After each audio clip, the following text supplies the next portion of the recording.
যে হঠাৎ করে মেঘ করছে। আমি তোমাদের একটু বাইরে গিয়ে সিচুয়েশনটা দেখাচ্ছি। ব্যালকনিতে মা বসে আছে এখানে, ওই যে দূরে দেখা যাচ্ছে সমুদ্র, কিন্তু মেঘ করে এসেছে আর মনে হচ্ছে যে বৃষ্টি আসবে। এই দিকের অবস্থাটা খুব একটা যে ভালো সেটা নয়।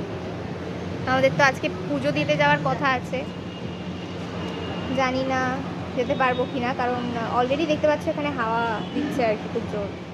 আমি এর আগে 3বার পুরী গেছি, কিন্তু কখনোই আমি এরকম ওয়েদার দেখিনি, মানে বৃষ্টির আগের যে মুহূর্ত আর কি, হালকা হাওয়া দিচ্ছে, মেঘ করে এসেছে, খুব সুন্দর লাগছিল ওখানে দাঁড়িয়ে, ব্যালকনিতে দাঁড়িয়ে আর কি সমুদ্রটা দেখতে সেই সময়।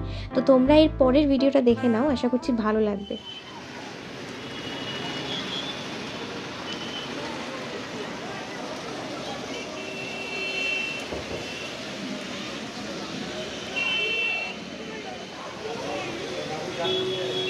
আগের ভিডিওটাতে তোমরা দেখলে যে বৃষ্টি চলে এসেছিল, আর বৃষ্টিটাকে আরও সুন্দরভাবে উপভোগ করার জন্য আমরা আমাদের হোটেলের ছাদে গেছিলাম, যেখান থেকে সমুদ্রটাকে আরও সুন্দরভাবে দেখা যায়।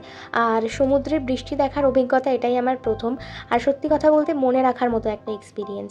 মানে ভিডিওতে কতটা বোঝা যাচ্ছে আমি ঠিক জানি না, তবে সামনে থেকে দেখতে অপূর্ব সুন্দর লাগছিল। বেশ অনেকক্ষণ ধরে বৃষ্টি হলো, বৃষ্টি হয়ে এখন বৃষ্টিটা কমে একটু রোদ উঠেছে। আর আমি এই যে চান টান করে একদম রেডি হয়ে গেছি, এখন যাচ্ছি হচ্ছে লাঞ্চ করতে। আজকে নিরামিষ খাবো, কারণ আজকে হচ্ছে আমরা পুজো দিতে যাবো। মা ওদিকে ইশারা করছে আমাকে দেখা আমাকে দেখা।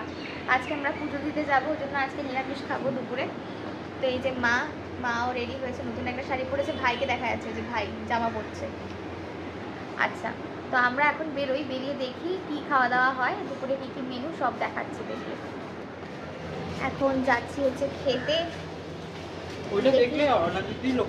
কি খাওয়া দাওয়া করা যায়। আমরা একটা ক্যাফেতে যাবো ভাবছি, কালকে আমরা যেতে পারি সেখানে। আমাদের হোটেলটা বেশ সুন্দর করে সাজানো ছিল, এটা আগের ভিডিওতেও আমি তোমাদের বলেছি। তবে যেটা বলা হয়নি সেটা হচ্ছে রুমগুলো, আমি সব রুমের কথা জানি না, কিন্তু আমরা যে কটা রুমে ছিলাম রুমগুলোর মেনটেনেন্সটা সেটার একটু অভাব রয়েছে আর কি। এমনিতে সবটা খুবই সুন্দর, ওয়েল ডেকোরেটেড, কিন্তু যেটা মেন জিনিস আর কি, যে রুমে তোমরা থাকবে সেটার মেনটেনেন্সটা একটু কম আর কি। এমনি বাকি সমস্ত ব্যবস্থাপনা ভালো। আমাদের হোটেলের সঙ্গেই রেস্টুরেন্ট ছিল, যেখানে আমরা দুপুরের বা রাতের খাবার দাবার খেতাম। তো এটা হচ্ছে মেনু কার্ড। আর সেদিন তোমাদের আগেই বললাম, যেহেতু পুজো দেওয়ার কথা ছিল, নিরামিষ খেয়েছিলাম, আমরা একটা ভেজ থালি অর্ডার করেছিলাম। ভেজ থালির প্রাইস ছিল হচ্ছে 120 টাকা। তো সেখানে আমাদের দিয়েছিল হচ্ছে ভাত, তার সঙ্গে দিয়েছিল বেগুন ভাজা, একটা পাঁপড় ভাজা ছিল, এর সঙ্গে ছিল হচ্ছে ডাল, তার সাথে ছিল পোস্ত, আর ছিল হচ্ছে আলু পটলের তরকারি। এছাড়া একটা স্পেশাল ভেজ থালি ছিল, সেটাতে মেবি আরও এক্সট্রা কিছু আইটেম ছিল।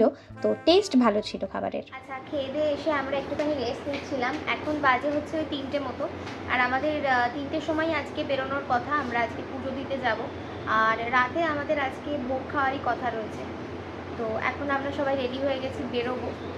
তো ওখানে তো ফোন অ্যালাউড নয়, যতটা দেখানো পসিবল ততটা দেখাবো, চেষ্টা করবো দেখানোর আর কি।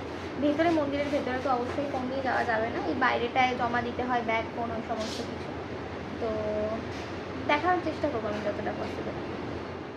আমরা বেরিয়ে এসে তারপরে এই ব্যালকনিটাতে দাঁড়ালাম, আর দেখতেই পাচ্ছ এখান থেকে সমুদ্রটাকে কত সুন্দর লাগছে। তো আমরা আমাদের বেশিরভাগ সময়টা এখানে বসেই কাটাতাম, এত সুন্দর হাওয়া আসতো, আর সমুদ্রটা এখান থেকে এত সুন্দর লাগতো যেখানেই সারাক্ষণ বসে থাকতে আমাদের ইচ্ছে করতো। আমরা তারপর বেরোলাম, আর ওখানে বেরিয়ে আমরা প্রথমে একটা টোটো নিলাম। তোমরা অনেকেই জিজ্ঞেস করেছো যে আমি কোন জায়গাটায় ছিলাম। আমি স্বর্গদ্বারের কাজটাতে ছিলাম। ওখান থেকে টোটো করে মন্দিরে আসতেই 15 মিনিট মতো সময় লেগেছিল। আর ওখানে পৌঁছে আমাদের সমস্ত মোবাইল যেগুলো ছিল সেইগুলো জমা রাখতে হয়েছিল ওখানে। ব্যাগ কিন্তু জমা রাখতে হয়নি, ওরা আমাদের জুতো, মোবাইল, ছাতা এই সমস্ত জিনিসগুলো জমা নিয়েছিল। তো মন্দিরে পৌঁছলাম, আর এত সুন্দর পুজো দিয়েছি এবারে আমরা, এত ভালো করে দর্শন হয়েছে, মনটা পুরো ভরে গেছিলো। আর আমরা ওখানেই ভোগ খেয়েছিলাম। ওখানে তো তোমরা জানোই যে ভোগ কিনতে পাওয়া যায়, তো আমরা ওখান থেকে একটু অল্প করে ভোগ কিনে খেয়েছিলাম। তারপরে আমরা মন্দিরের সামনের দিকটাতে গেলাম, এটা হচ্ছে মন্দিরের সামনের দিক, তোমরা দেখতে পাচ্ছ ওখানে জগন্নাথ দেবকে দেখা যাচ্ছে। আর তারপরে আমরা ওখান থেকে ফিরলাম, আবার টোটো নিলাম একটা, দেন হচ্ছে আমরা আমাদের হোটেলে ফিরলাম। আর মনটা সত্যি খুব ভালো হয়ে গেছিলো, এত সুন্দর আমাদের দর্শন পুজো সমস্ত হয়েছিল। আচ্ছা, আমরা চলে এসেছি হচ্ছে রুমে, আর আজকে খুব ভালো করে দর্শন হয়েছে একদম সামনে থেকে। তো খুব ভালো করে দর্শন হয়েছে, খুব ভালো করে পুজোও দিতে পেরেছি আমরা, আর ভোগও খেয়েছি। তারপর এখন ফিরলাম, এবার একটু ফ্রেশ হবো, হয়ে তারপরে একটু সমুদ্রের ধারে গিয়ে বসবো। আমরা একটু ফ্রেশ হয়ে চেঞ্জ করে নিয়েছি, এখন আমরা যাচ্ছি হচ্ছে একটু সমুদ্রের ধারে, ওখানে গিয়ে বসবো।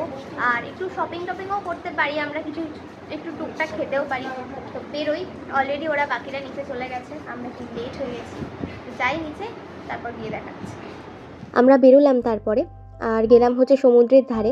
সন্ধেবেলায় সমুদ্রের ধারটা আরও বেশি সুন্দর লাগে, কারণ প্রচুর দোকান বসে। আমি পুরীতে লাস্ট গেছিলাম 2019-এ, তখন এত সংখ্যক দোকান ছিল না, এখন দোকানের সংখ্যাটা বেড়ে গেছে অনেক। যাই হোক, তো আমরা ওখানে গিয়ে প্রথমে একটু চা খেলাম, আমার মা বাবা ওরা সবাই, মানে কাকু কাকিমারা সবাই চা খেলো। আর আমি চাটা যেহেতু খাই না, ওখানে দেখলাম যে ভুট্টা বসেছিল, তো আমি ভুট্টা খেতে খুব ভালোবাসি, তো আমি গেলাম হচ্ছে একটু ওই ভুট্টাটা টেস্ট করতে যে কেমন বানাচ্ছে। এর আগে চাঁদিপুরে একবার এটা খেয়েছিলাম, তখন বেশ ভালো লেগেছিলো। কিছুই না, ভুট্টাটাকে সেদ্ধ করে তারপর এরকমভাবে ছাড়িয়ে নিয়ে ওর মধ্যে একটু চাট মশলা, লেবুর রস, এগুলো দিয়ে ভালো করে মিক্স করে তারপর দিচ্ছিল। এত টেস্টি লাগছিলো খেতে, কি বলবো। আর কর্নগুলো বেশ মিষ্টি ছিল, তো আমি ভেবেছি বাড়িতে এরকমভাবে ট্রাই করব, কারণ বানানো তো খুবই ইজি, সেদ্ধ করে এগুলো মিশিয়ে নিলেই হবে। তো খাওয়া দাওয়া করে তারপরে সমুদ্রের ধারে গিয়ে বসলাম। আর আমার বরাবরই একটু এরকম বসে সমুদ্র দেখতে ভালো লাগে। তো ওখানে সমস্ত জিনিসপত্র বিক্রিও হচ্ছিল, তো ব্যাগ, সলতে, মিষ্টি, সেদ্ধ ডিম, তারপরে হচ্ছে মুড়ি মাখা, অনেক অনেক জিনিসপত্র বিক্রি হচ্ছিল। তো ওখান থেকে আমার মা কিছু ব্যাগ কিনলো, আর মা এখানে চেনগুলো দেখে নিচ্ছে সমস্ত ঠিকঠাক আছে কিনা। ব্যাগগুলো বেশ সুন্দর, হ্যান্ডি, আর কাজে লাগবে আর কি। সমস্ত পার্স আমাদের নিত্যদিনে তো কাজে লাগেই। তো ওখানে আমরা বেশ অনেকক্ষণ বসেছিলাম সমুদ্রের ধারে, ওখান থেকে উঠে আসতে ইচ্ছে করছিল না, তবে যেহেতু রাতের খাবারটা খেতে হতো আমাদের, তাই আমরা উঠলাম।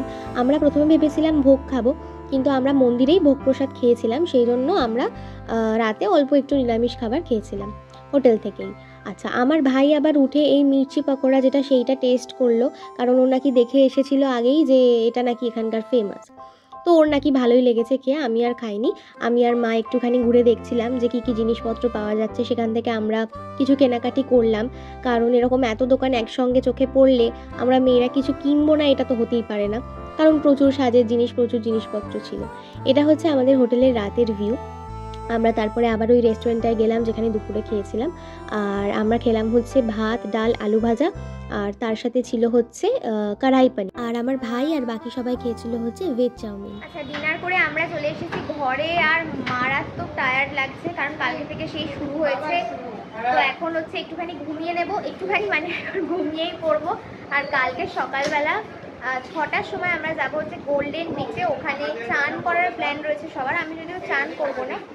তো আজকের ব্লগটাকে এখানেই শেষ করছি। যদি ভালো লাগে লাইক, কমেন্ট, শেয়ার করে দিও, চ্যানেলটাকে সাবস্ক্রাইব করে দিও। দেখা হচ্ছে আবার পরের ব্লগে। Till then stay tuned and keep watching mysterious. Tata.